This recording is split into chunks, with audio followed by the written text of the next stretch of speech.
Asithathele lithuba ke sibingelele kuwembukeli wohlelo Ekhaya Jikelele. Ngiyazi ukuthi ngalesi sikhathi usuvukile wayohlala esofeni wayigoqa ngengubo wavula iTV. Unelukuluku lokuthi phela wazi ukuthi siphetheni namhlanje. Omunye njalo ujaha ibhasi ujaha ukuthi ayothola isitulo sokuhlala phansi afaka ama headset wakhe ukuze phela azolibuka kahle ke lolu hlelo. Abanye basemsebenzini ulokho ecofa nje lapha laphaya elokho elalele lezi izinto kaziqephuza zimzekela konke okwenzekayo. Hlala nethezeke ke ngoba la kusekhaya lakho. Sawubona mbukeli igama lami nguNonxolo wakwamwali ihlabangana lemhlophe qwa intokazi yale ondini ngasesishamthetho sesifundazwe esidala. Angihambi ke ngedwa njengenjwayelo ngihamba nokholosa kwaLubisi uMadlongothi. Enkosi mamtshali. Bukeli ke masibulise kwindawo ngendawo ngalensasa umhla we-10 elinesihlanu kweyomdumba. Yazi mbukeli ndivuke ndicinga ukuba yazi uba kumaqindawoni men's conference ngoba sisabalindile ngomonde ukuze kaloku bapetshe izikweleti zaphezolo soze kaloku senziwe isidovela ngolhlobo. Ayinene. Kodwa ke bakube ngumbeko okwangoku nanjengoko ke kusekho uvimba ongekaqhalwa noquka ke amanqaku athi kule baphathiswa yephondo lentshona koloni igxeke ubunkokheli bukamongameli uRamaphosa yathi ke zininzi impazamo ezenzekileyo phantsi kobunkokheli bakhe. Kanti ke umbutho worhulumente wasemakhaya kwiphondo laKwaZulu-Natal ufuna kusekwe iinkundla ezikhethekileyo ezakujongana namatyala okubulawa koosopolitiki. Kuninzi ke mbukeli esekuphathele kona qiniseka into yokubana awugqunqi awuqhushalazi uhleli uthe zava ngoko usalindele kaloku izibetho zaphezolo. Kodwa ke mbukeli dimlo ukholosa kaLubisi uMadlongothi umazipho mamshukuma umazondwa ngezakhe izinto. Masijonge mbukeli eziphala phambili.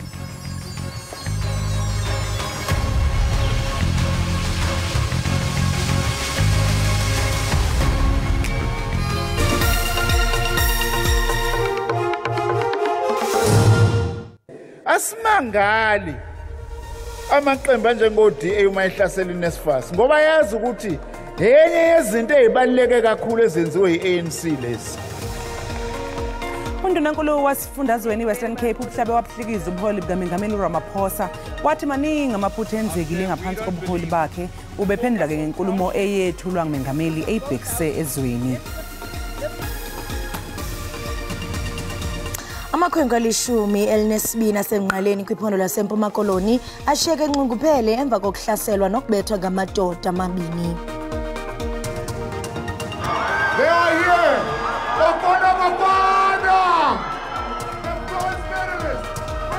Yemukelwe njengamaqhawe Bafana esikhumulweni seyindiza izolo ngesikhathi itheleka ivela e-Ivory Coast emqhudelwaneni i-Africa Cup of Nations. Bruce zibuye nendondo yethu si.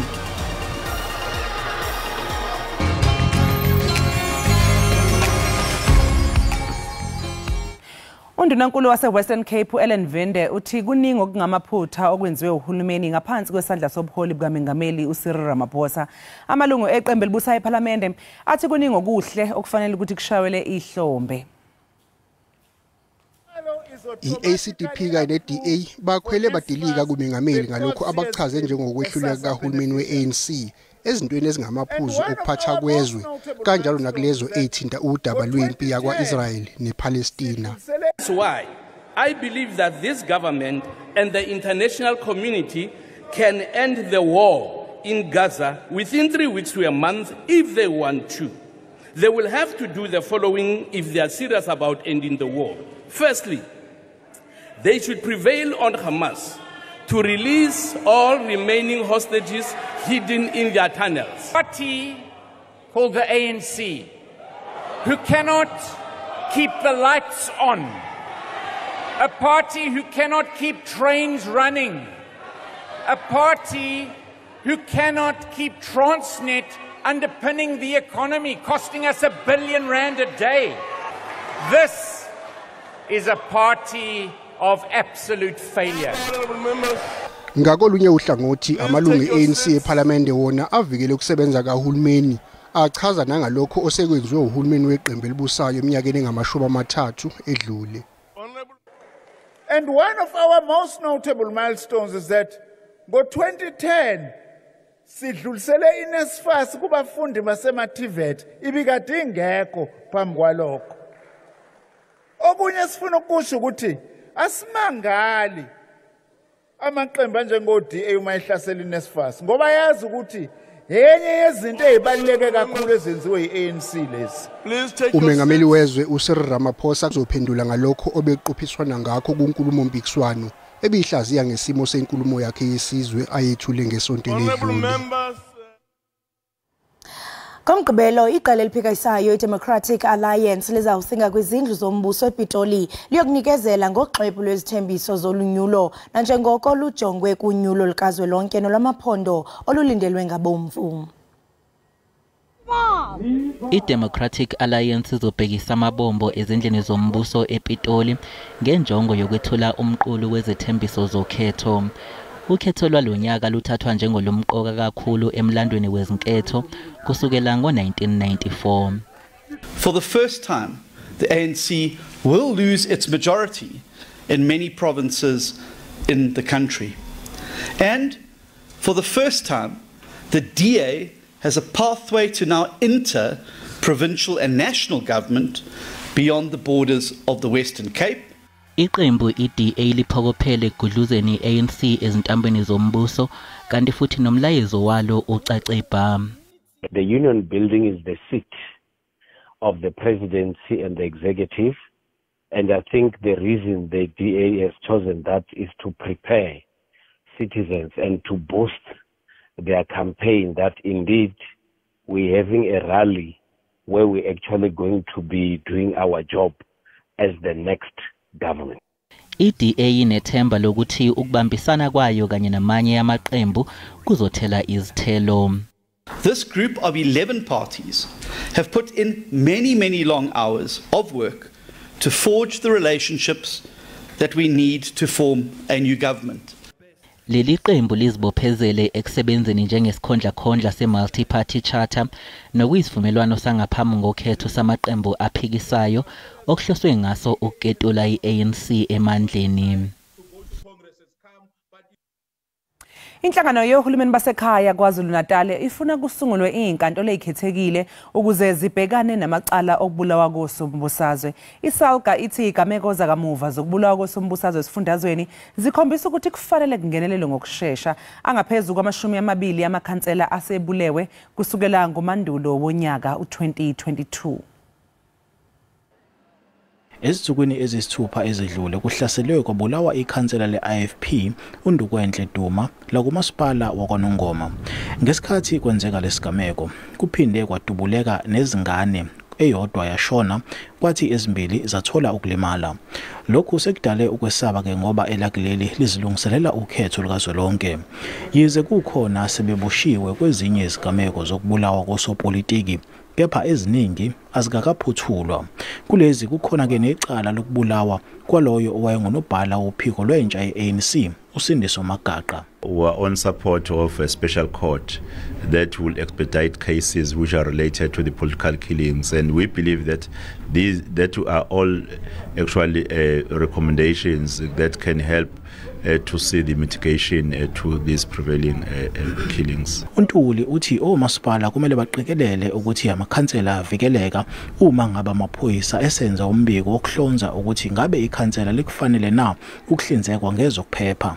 Hence we were recommending the amendment that will allow municipalities to develop policies that will afford councillors security even before they receive the outcome of a risk assessment whenever they report that their life is not safe.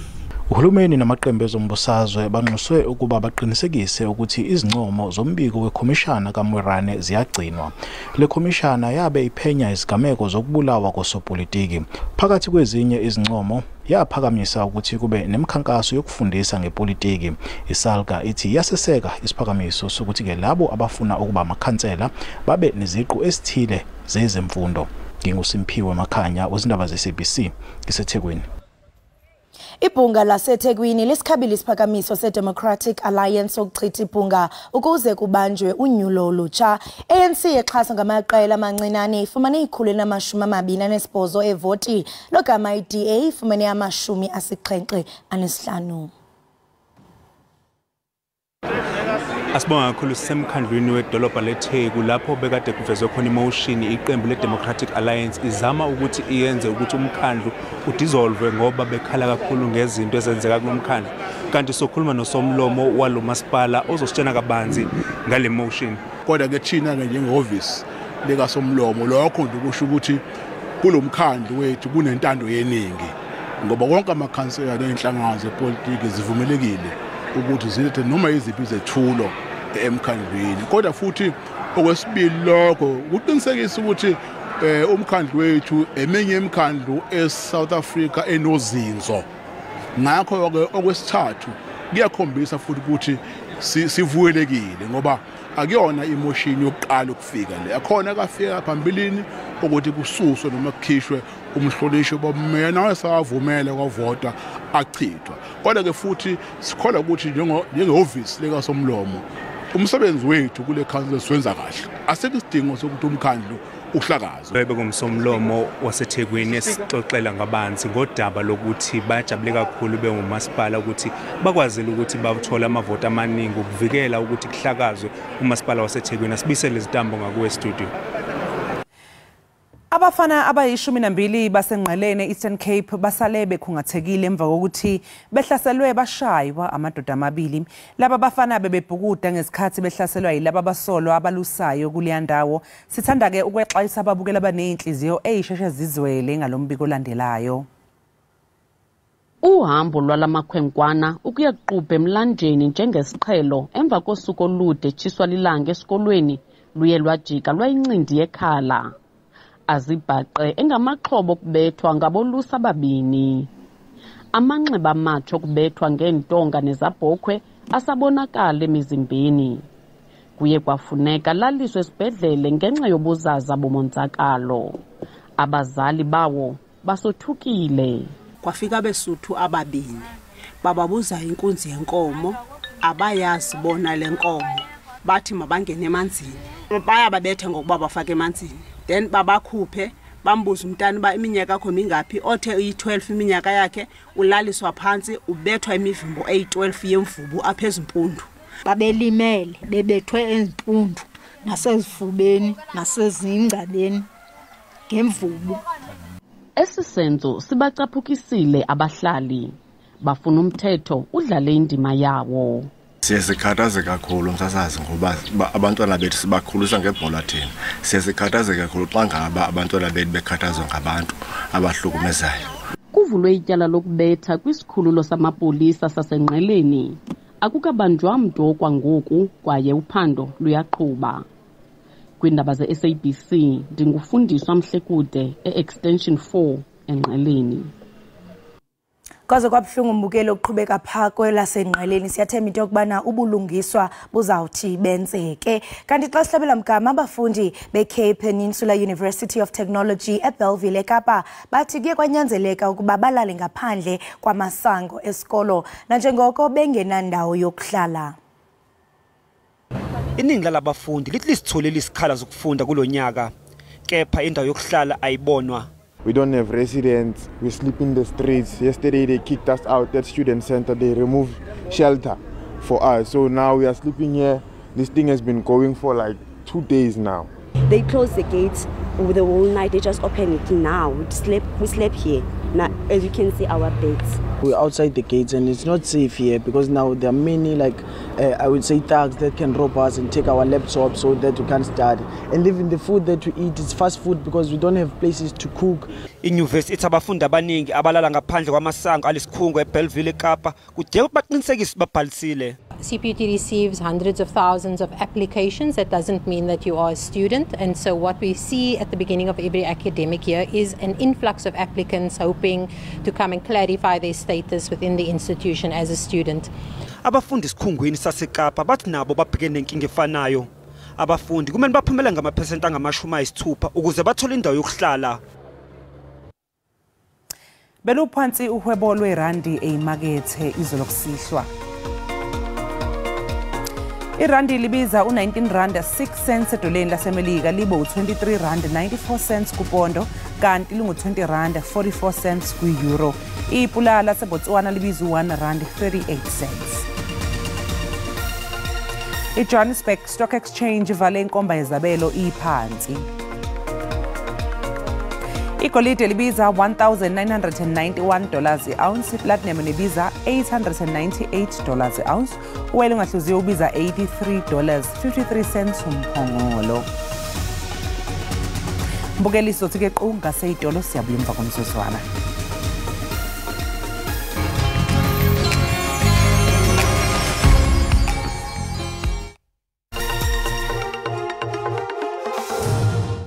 Siphinde sikwamukele mbukeli ekhaya Jikelele, sibonge kakhulu ukuthi usahlanganyele kanye nathi. Mangabe-ke sesingena kwezemidlalo, umengameli we-South African Football Association uDanny Jordan uthi ukwenza kahle kwebafana bafana emqhudelwaneni we-Africa Cup of Nations e-Ivory Coast kusele kancane ukuthi-ke yenze njengebafana bafana yangonyaka u-1996. Ibafana bafana idle ubhedu phela mbukeli ngemva kokuphuma-ke endaweni yesithathu kweye-AFCON.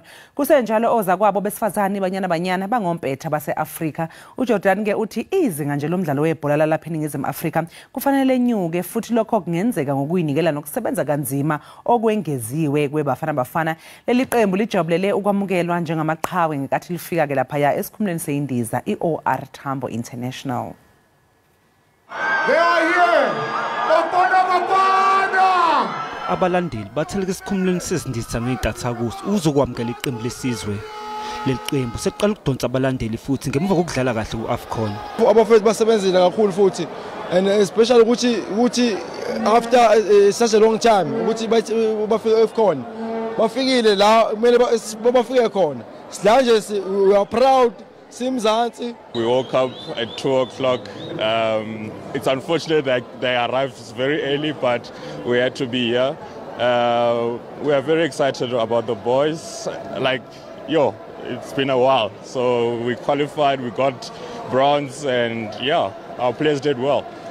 Athi kungokuqala ukuthi eminyakeni engama-24 ukuthi iNingizimu Afrika ithole indodo kulo mqhudelwano. It's a lovely welcome back home, we've been away from home, for quite a while, and to get a reception like this, it's amazing. It's amazing. It does wonders for someone, like myself, like a lot of the players, to see that everyone cares and they support, because we don't get chance to interact with many people. Manje iNingizimu Afrika izobheka ukuhlungela indebe yomhlaba yango-2026. It was a wonderful morning, best reception in many years. Our teams are performing. Banyana are the African champions. They are number 2. iNingizimu Afrika izophinda idlala umdlalo wobungani ne-Andorra kanye ne-Algeria ngenyanga ezayo. Kanti-ke iqela loMzantsi Afrika liqakamba liphinde labuyela umva emva kokuphulukana nemithi eyi-281 kwi-New Zealand ngenxa kaloku yomdlalo okhuphe othinta abahlanu uDana Pitt. Kanti-ke kwelinye icala iqela labasetyhini leProteas lilungiselela uvavanyo oluyimbali ne-Australia ePerth. The New Zealand team's a proper cricket team. We just got to do the things we got to continuously do. We need to pound away at the wicket, be persistent in our areas, and not give them free scoring opportunities. I don't foresee the pitch getting easier, so that's going to make a real competitive test match. But I think it's going to be an exciting one, to be honest. That's why test cricket is the purest format of the game. You never know. Day 3 is going to be an exciting one. Yeah, well, 26 is still pretty hot for us. I think 41 is going to be crazy. I think the recovery will be key for us just after a day's play. I think it's not something we're used to coming back to back to back. Usually we get a bit of a rest day after an ODI. Just the physical and mental prep will be pretty difficult and something we're not used to, but we'll have to deal with it. Kanti iqela lamabhokobhoko linike iwonga le-2023 National Press Club Newsmaker. Kokwesine ke liqela lombhoxo iSpringbok lihlonitshwa njengomvelisi wendaba wonyaka. Imbasa yokuqala ke yabapha ngonyaka ka-1995, kwalandela ke u-1998 no-2007 xa bawongwa njengabenzi bendaba kunye nomqeqeshi wabo ngelo xesha uJake White. Sithi wonke ke kumabhokobhoko kodwa ngokumbukeli ngaphambi kokuba uphume uye naphi na qiniseka into yokubana uxhobisekile ngokuqhubekayo kwisimo sezulu. Rhabula kodwa ungafinci.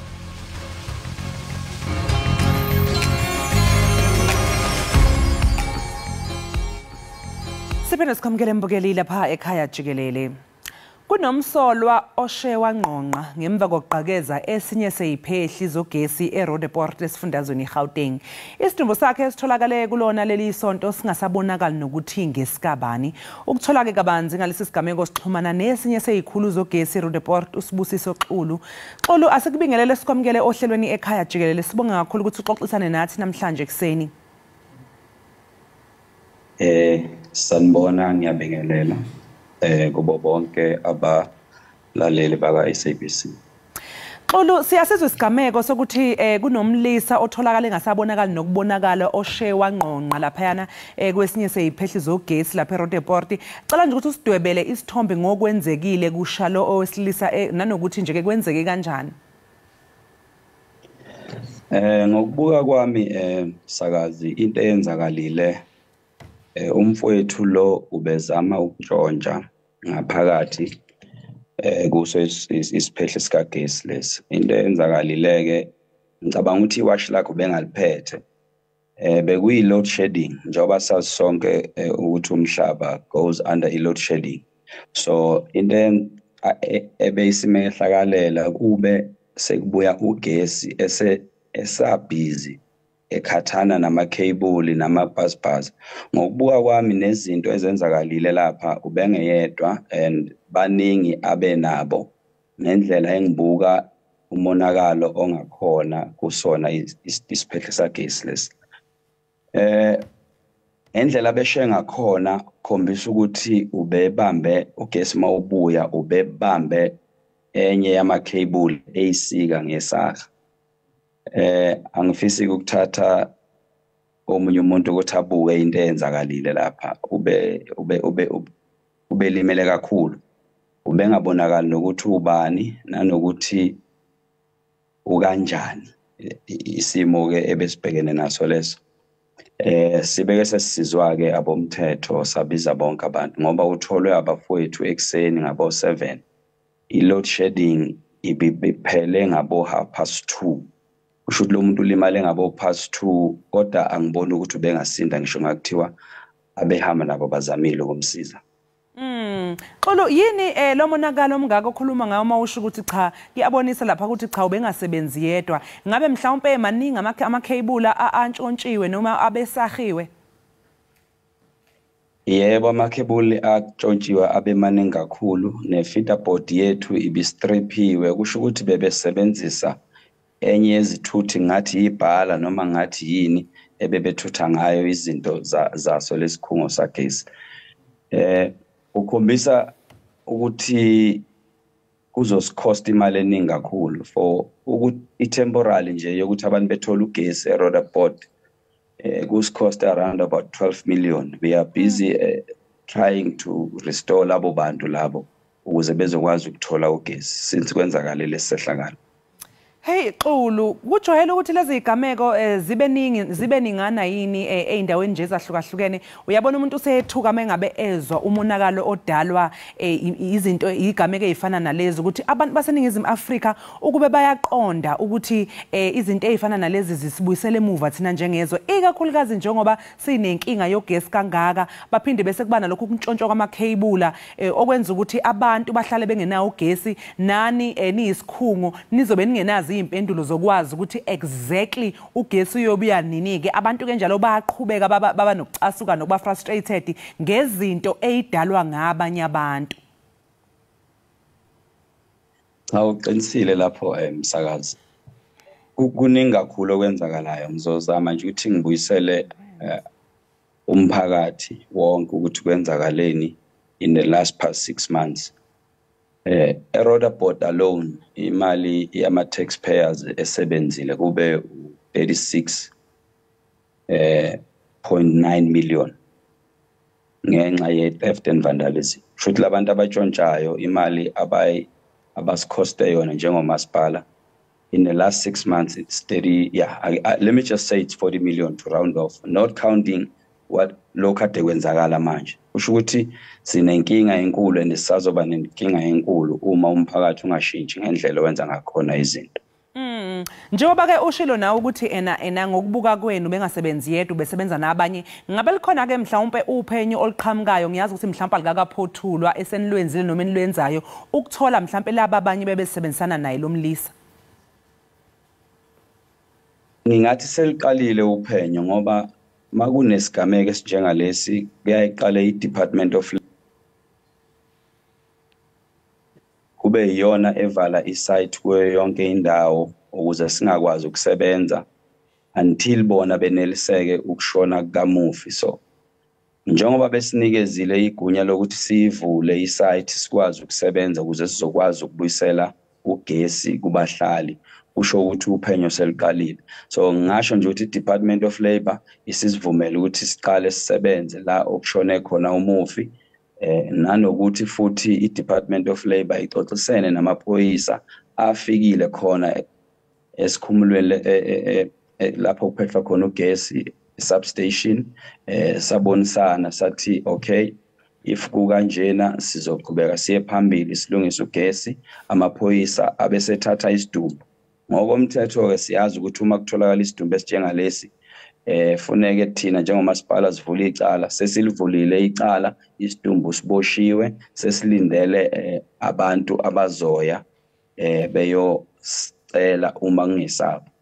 Ngingasho ke nje futhi nokuthi umsakazi utholakale ne-ID yakhe kodwa ishile kakhulu ephaketheni, kodwa ubuso kwi-ID yakhe kumazisi wakhe uyabonakala ukuthi ubani. So ngicabanga ukuthi amaphoyisa akazobe sesebenza lokho ukuze athole kahle kahle ukuthi ubani, ngoba angicabanga ukuthi umuntu osuka kude lo, umuntu osuka kuduze nala okwenzakale khona lesi sigameko. Manje njenge-City Power nje ke nicabanga ukuthi yini okumele ukuthi niyenze ukuze abantu bangakwazi ukuthi bakwazi ukungena kalula nje kulezi indawo inobungozi kangaka njengey'khungo zogesi? Kuningi esikwenzayo kuningi okwenzakalile. Mangase sibuke khona la okwenzakale khona lesi sigameko, bekhiyiwe bekuzwe kwashiselwa eminyango ukuvikela ukuthi kungangeni umuntu ngaphakathi. Kodwa ke umufi ufike ne-portable grinder, wagrinda iminyango ngaso isikhathi se-load shedding. Ngiyacabanga ukuthi le grinder le abathi iyachajwa or le namabhetri, wagrinda yo iminyango wavula wangena phakathi then waqala wasebenza-ke njengoba eze kwaba nale nkinga ekhona. Kodwa-ke i-Rotherboard yonke nje as a Region C area basilimaza kakhulu ngokutshontsha amakhebuli nama-minisab. So siyacela ukuthi umphakathi usebenzisane nathi ukuthi sibambe labantu abenza zonke lezi zinto. Sesiphetha nje ke Xulu, mhlawumbe bengakunika nje ithuba lokuthi udlulise umyalezo ebantwini balapha eNingizimu Afrika balapho eRoodeport namaphethelo, mhlawumbe ubexwayisa nje ngobungozi bokungena ezikhungweni ezifana nalezi ikakhulukazi ezisebenzisa ugesi, nanokudlulisa nje umlayezo wokuthiba abantu ukuthi beke lesihlavu isimbi kangaka njengoba sisibuyisele emuva futhi sidla imali eziningi noma ke imali eningi yabankhokhi intela balapha eNingizimu Afrika, imali okumele ngabe mhlawumbe iyasiza ezintweni esineyinkinga ezinkulu ngazo, engabe iyasiza enkingeni ka load shedding, engabe iyasiza enkingeni yokuntuleka kwezempilo la eNingizimu Afrika, kodwa leyo mali bisithathwa isisetshenziselwa ukureplace ingqalazizinda ebulewe ngamabomu. Msakazi, ngicabanga ukuthi wonke umuntu kufuneka azi ukuthi izinto zikagesi esinazo la eSouth Africa ezethu zonke, akuzona eza-City Power or noma imuphi umasipala. Kubalulekile ukuthi sonke sizibuke, sizinakekele, sireporte abantu abagangayo nabantu abasebenza. Ngisho ngakuthiwa abantu esengikufundile ukuthi uthola isikhathi sokuthi khona umuntu ogqoke i-uniform egcwele, wena njengomphakathi uyadlula uyababuka, uyabona ukuthi labantu bayasebenza.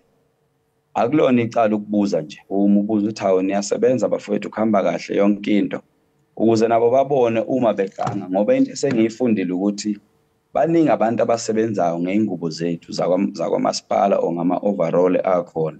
So ngithi ngiyacela nje umphakathi usigadise, sibukisise kahle zonke lezi zinto zagesi ngayo yonke indlela ukuze sonke sizokwazi ukuthi singabi nalenkinga. Ngikhuluma nje lento eyenzakalile isigameko lesi kunabantu asebehlala 2 days bengenawo ugesi. Ngiyacabanga labo bantu bebenokudla efrijini bebenazo zonke izinto sekufanele belahle zonke lezo zinto lezo. So ukulimala nokonakala kwezinto akukhona ukukamasipala kuphela nomphakathi wonkana nawo uyalimala. Ngiyabonga. Sibonge kakhulu ke ngesikhathi sakho namhlanje kuseni. Lawo ke mbukeli bekusibusiso Xulu ongesinye seyikhulu eEscom obesichazela kabanzi ngesigameko lapha kushe kwangqonqa khona wesilisa obevula esinye seyiphehli zogesi eRodepoort eGoli. Mbukeli sithanda nje ukuxwayisa lapha ekhaya ukuthi ugesi uyingozi kakhulu. Niyacela niyanxenxwa ukuthi ningadlaleli ningasondeli eindaweni eyiphehla ugesi noma nje nidlale ngamakhebula kagesi ngoba lokho kungenza ukuthi nawe mbukeli uyithole usengozini ufe nokufa. Uyanxenxa futhi ukuthi uyacela ukuthi imphakathi usebenzisane nabakwasidlodlo usebenzisane kanye nomasipala ukuze kunqandwe lesihlava sokuthi kuntshontshwe amakhebula eziphehlini zogesi ngoba lokho mbukeli kwenza ukuthi umasipala uchithe imali ezigidi ngezigidi ulungisa ingqalasizinda esuke isifile ngaleso sikhathi njengoba naye balula nje esho ukuthi kunomphakathi ohlezi insuku ezimbili njengamanje ungenawo ugesi kungesilo iphutha likamasipala kodwa ngenxa yezigebengu ezingene eziphehlini ziyontshontsha amakhebula. Sibonga kakhulu ke ngengxoxo yakhe namhlanje ekseni. Ake siquke mbukeli ngaseyitolo sizobuya emva komzuzwana.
Enkosi kakhulu ngokuhlala nathi nisasibukele apha ekhaya jikelele. Umbutho ke wohulumente basemakhaya kwiphondo laKwaZulu-Natal ufuna kusekwe inkundla ezikhethekileyo ezijongene namatyala okubulawa kosopolitiki. Iselka ke ithi ziganeko zakutshanje zokubulawa kosopolitiki kweliphondo zibonisa ukuba kufanele kungenelelwe ngokukhawuleza. Kuva banzi ke malunga noku sizawuqhagamshelana nomhlalutyi wezopolitiko uGqirha Sakhile Hadebe.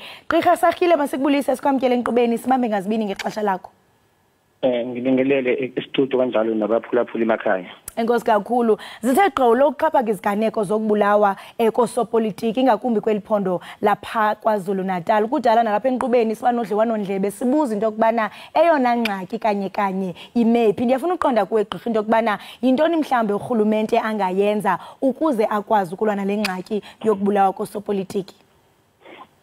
Icabanga ukuthi akukhulu kakhulu esayidini likahulumeni okungenziwa ngaphandle nje kwama processes lawa anormal kwenziwe uphenyo kuboshwe abantu nje ngoba phela khona gcina ngosuku kuubugebengu ofana nabo kobunye ubugebengu kodwa into engicabanga ukuthi imbangela ukuthi kube ngathi kuyaqhubeka awukho i-political will from zona qobolwazo izinhlangano ukuthi baresolve lolu daba ngoba abaphumeli obala nolwazi akukwazi ukuthi ulwazi basuke bengenalo abantu abaseduze nabenza ububi. Ingabe uhulumende angakwazi ukuba anikeze inxaso kwezinkundla ezinokuthi zijongane nesisibetho ikhona mhlambe imali yokwenza oku because uluntu lwase KZN uyamemelela into yokubana ubangaba mhlambe kungakhiwa inkundla yabucala ikwazi ukujongana nezi cases mhlambe noko lingehla inani ngabe ikhona imali?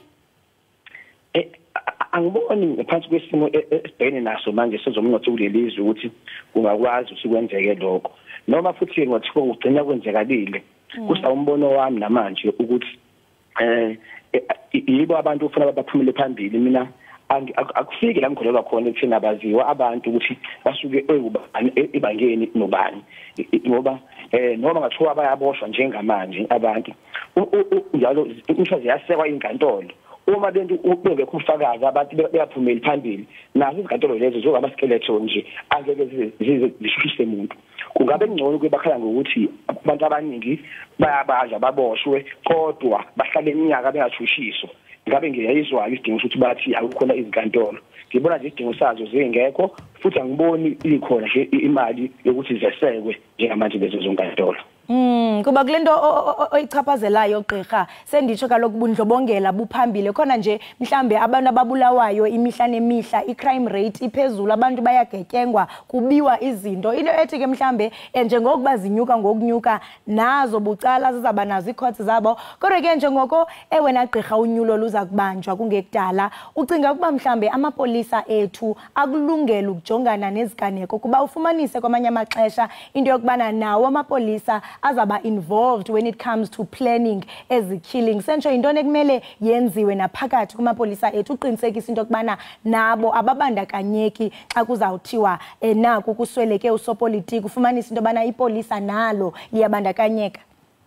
Ngicabanga ukuthi inkinga yethu lana kuprovince yapha KwaZulu-Natal kakhulukazi ingaphezulu kokuthi usopolitiki futhi nje sisifundazwe esinodlame kakhulu nje noma esinezimpi kakhulu vele ngoba ngifungabheka uphume kwezepolitiki uma ngebona ipolitiki uzobulalana abamatekisi so isifundazwe sethu nje uqobolwaso lakhele phezulu kwesisekelo salolu dlame lolo sengisho ke ukuthi noma ngaphisa angaqinisa isandla ngapha kuzoqhubeka kube khona unguzulwano kwamanye amacala njengasematekisini futhi amaphoyisa nawo njengesisho ayizakhamuzi zakhona KwaZulu-Natal eziphila kwi-society enenhlese yodlame nobugebengu so by all means bazohlala balike bethinteka bevela futhi phela ke sikhumbule ukuthi uma sipropose inkantolo sizokhumbula ukuthi nasekuqaleni okwakhona ukuzima ukulekelela ngoba kwavula i-commission lena eyayiphenya ngakho ama-brutal killings kodwa akukho okutheni sikubonile kuphuma kuma kuyo commission leyo ngaphandle kufakwa manje leyo eyayifakiwe so kuthatha kuba inkinga kakhulu yona and nje kuphela sokhethweni kuningi sokubona and nje inhlangano zonke ziqala ukuba ungabi stable nihlala yathi stable ngingenako ukulalana yodwa iIFP nawo sizokubona sebange izikhundla nabo so salinde ukuthi izonyuka izibalo. And naye kaloku chairperson weSalga uyathi into kubana ngenene nangenyaniso kuyobonakala into yo hitman because xa sizawuthi sojonga ukubulawa abona abantu mhlambe abazawunikezwa lo msebenzi zinkabi into ethi ke mhlambe nabo ke ngoku xa ungekho umsebenzi abazufumana mali epokothweni and I mean looking at crime intelligence yethu ungasho mhlambe into kubana iyafaila ngenene nangenyaniso because kudala because kwakhutywa nenkcukacha manani kusukela ngonyaka ka2018 esitsho umnumzana uBhekicela into kubana bangaphaya kwe300 icases abazichophele zenkabi nokubulawa kosopolitiki. Ngicabanga ukuthi i-crime intelligence yethu kulelizwe inako ukusalela emumva kodwa nako futhi kusala emva kwako siyakwazi ukuthi kuba yini igcwele kakhulu ekulweni izinto zangaphakathi zepolitiki ehlangene nebusayo engabe benza ukuyibona kumsebenzi wako ukuvikela abahlali lokho futhi sikubonile kubufakazi nasikhathi seluthi kwaZulu-Natal naseGauteng lokho kube exposed kwahlala obala ukuthi ikhanya intelligent ayikho ibhizinisi eseceleni ngaphezulu kuba benza lokhu okumsebenzi wabo so namanje ke kuyikomba zako ke lokhu kodwa futhi ngaphezulu kwaloko engibona ukuthi kuyinkinga kakhulu yiloko enkinga beziqaleni ngepolitical will ayike ipolitical will ngoba ungabuka manje indlela amaphoyisa abhizi ngayo nezinkabi kwaZulu-Natal yazibamba igedegilwane kuyale almost every day ingobani futhi la bayana izikhuza amaphoyisa zizimisele ngokubamba lezi nkabi lezi elizidubula imoto zemali nama ATM ngoba babazomihla namalanga labo kodwa ke ngapha ngoba abakazimiseli ukulwa nendaba ibuya kosopolitiki engako sobona nje izibalo zikhule njalo nje unyaka nonyaka siyaqonda gqirha into kubana ngoku sijonge kunyulo and kwaye ke phakathi kodliwano ndlebe besinalo emva kwe-EFF manifesto besisho into kubana imibutho ngemibutho into engathi mhlambi bangumqobo ezi-internal battles ezingaphakathi embuthweni ndiyafuna nje usicacisele umbukele ekhaya ukuba yintoni kanye ebangela ukuba kubulawe oceba ingakumbi aba bakwizikhundla eziphansi kwezopolitiko kungenxa yokuba mhlawumbe benganqandwa okanye bengagadwa ngicabanga ukuthi into ifake inkinga kakhulu laba abasingene amaphansi osoceba nabayingxenye zezimpi zangaphakathi enhlanganweni zabo bonke ukuhlukana kwazo kodwa bona ba-expose kakhulu ngoba basebazingeni aphansi bahlala nabo emphakathini yabo labantu abaxabana nabo kuphinde futhi kube yileyo ukuthi abaningi babo elaba bakomasipala laba abangenawo amandla ukuthi bagadwe nabanye bakhona komasipala basesilungwini abanemali njengeTheku kodwa manje kwakunezimpi zangaphakathi ukuthi ubani ufatha isithenda bagcina bengagadwanga so lozo sale kagadiwe uyena ozoba exposed ekuthini uzobulawa laba abaphezulu uyibona abahola i-factual battles basinde bona ngoba siyabazi ukuthi bayagadwa ngaso sonke isikhathi futhi ngokujwayelekile bahlala emzini yabo abahlala emakhaya bayaphuma bohlala kwezinye izindawo basibeqokelwe ekhuleni esiphezulu okwenza bangabi more exposed ekubulaweni kalula nje yeah singatsho gqirha uba mhlambe le nkqubo yokusetyenziswa kwe-by elections inefuthe ekubulaweni koceba kakhulu sibonile impi ibinkulu kakhulu ngesikhathi sama-by elections abantu abasalindi u5 years ukuze bamkhiphe umuntu sebenendlela yokuthi ama-by elections nawo ngoba esenze kanjalo so sekunendlela yokuthi sikwazi ukuthi uma simgudluziwe manje njengabe ukubulawa noma ingane sizokwazi singene esihlalweni noma singene sithathe leyo wadi leyo noma lowo masipala futhi ngicathi lokhu kube nomthelela ukuthi kungabikho iqembu eliphatha umasipala kakhulu ukwazi ukuthi mhlambe baphethe ngomuntu oyedwa isithe yodwa so masibala umuntu oyedwa umasipala uzowena ngakuthini so konke lokho kube nomthelela kuzinyuke izinambo ebezivele zinyuka sekuqaleni and I think owena mba ubaluleke kakhulu into bana mhlambe ezizibhamu ezabasazandleni zabantu ingaba bazifumane ngokusemthethweni kusini na because khona inkqubo ekumele zilandelwe ngaphambi kokuba ufumane isibhamu ingaba abe kumele benze umsebenzi wokuba baqinisekise into bana isibhamu sikubani sisetyenziswa njani into ethi hayi kulelwe kodwa ke leyo ke izoba ingxoxo yangenye imini masibambe ngazibini gqirha Sakhile ngexesha lakho sibulele kakhulu ngokuba usihlalutyele kubongani lo ke mbukele besetha naye enxebeni nguye ugqirha Sakhile hade bumhlalutyi ke wezopolitiko besetha naye malunga nesiphakamiso esesalga sokusekelwa kwenkundla ezijongana nehlazo lokubulawa kosopolitiki ingaba luthini uluvo lwakho apho ekhaya kuba kaloku mbukele uluvo lwakho lubalulekile ngale ngxoba kaxaka iqubayo kwiphondo lapha KwaZulu-Natal kodwa ke mbukele ngoku masityelele ivenkile qiniseka ugungqe sabukele ekhaya jikelele